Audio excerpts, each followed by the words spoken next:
So what else is coming up on France 24? And our reporters James André and Anthony Fouchard have just returned from the Central African Republic, where they filmed The Way of the Warlord, a 26-minute report that will be broadcast from this Saturday here on France 24. James is with us in studio. James, you've just returned from what is one of the world's poorest countries. It's actually never been at peace since it gained independence back in 1960. What is the situation there like today? Well, the situation there indeed is rather difficult. Let's say it's a lot calmer than it was back in 2013 and 14.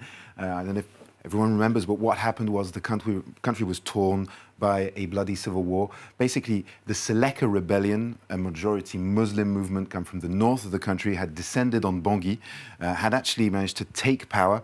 In that descent, they had, wreaked absolute havoc in their wake. They raped, pillaged, killed a lot of people. They eventually took control of the capital, Bangui, for 9 months before they actually had to leave under international pressure. The French sent 2,000 soldiers. The UN also sent a force of peacekeepers that are now, in charge of peacekeeping operations in the country. That's 13,000 men.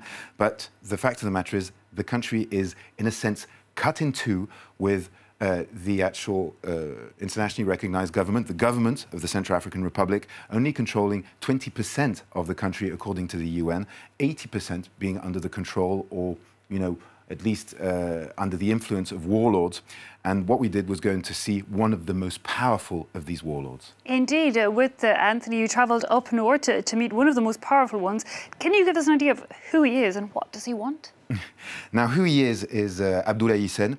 Abdoulaye Hissène is, in fact, the number 2 of a movement called the FPRC. They were the backbone of the Seleka rebellion, and their area of influence, I think we have a map, their area of influence actually is in the north of the country. It is a very large part of the north of the country. You can see that's the Central African Republic there. Birao is kind of their capital, if you will. That is where the real head of this movement is.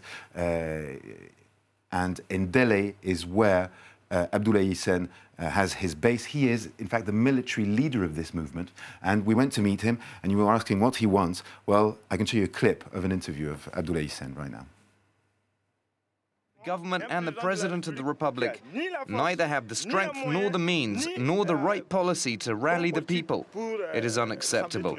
We cannot accept that everyday people die in the Central African Republic.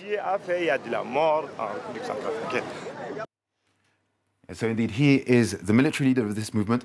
The political head is Noureddine Adam. Now, we met one of his deputies, and you'll see that in the report.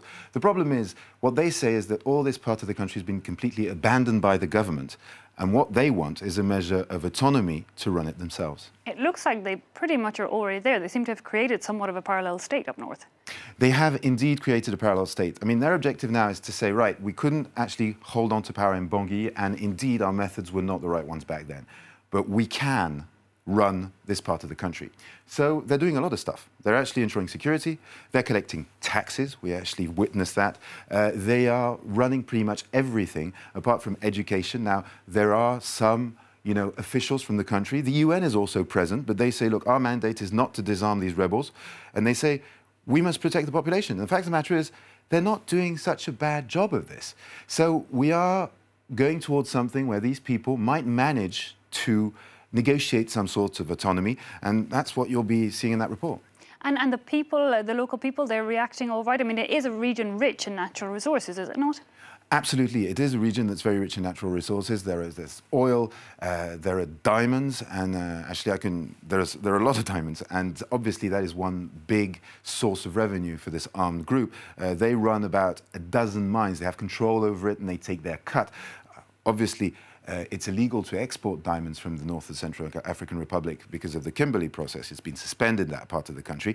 But I can show you what these diamond mines look like. We actually went to one, and these are a few pictures of it. And then see them there. Have a look. I'm definitely interested to see what the diamonds look like, and now getting a better picture of exactly their interest in that region. As far as the eye can see, hundreds of holes have been excavated with shovels. All are several meters in depth. There are no machines on the site, It is midday, the temperature is 40 degrees, and it is Ramadan. Almost no one is working. It's too hard, there's too much suffering. It's not good. In other mines, they have machines, but here we have to dig with shovels. It's not good. So, of course, as you can imagine, the diamonds, the oil, the natural resources are, of course, creating interest among international players.